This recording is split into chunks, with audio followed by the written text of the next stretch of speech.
A man is accused of bringing a loaded gun to the state capitol looking for the governor. Thanks so much for joining us at 10. I'm Mark McPherson. And I'm Maria Lizignoli. So police arrested Joshua Pleasnick.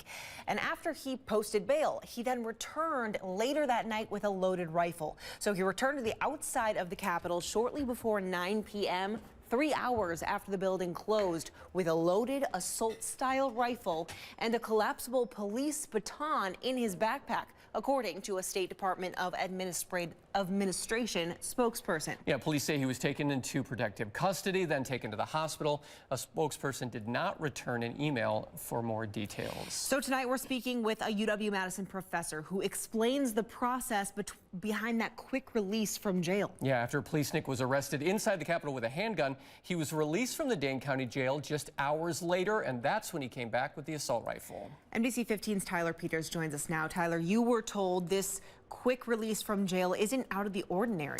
Yeah, Mark, Maria, UW defense expert John Gross says it's a result of what he was accused of, openly carrying a firearm in the Capitol, a misdemeanor, not a felony.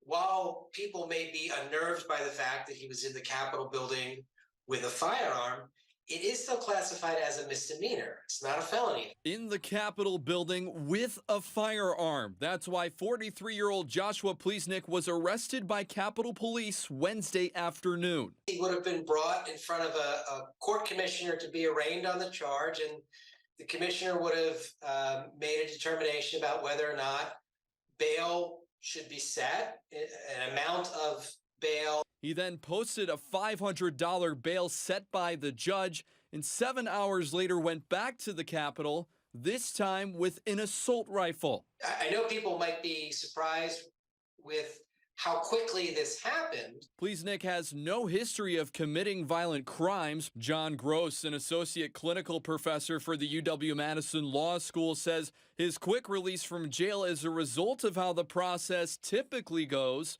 for someone with a record like Pleasnick's. The $500 bail that the judge was setting on the case would be consistent with the typical person's income, the gravity of this offense, and especially in the absence of any prior record. Gross argues Pleasnick's situation shows the, quote, flaws of a cash bail-based system. The utilization of cash bail is problematic because it essentially allows people to purchase their way out of custody, even if the person might pose a threat to the community.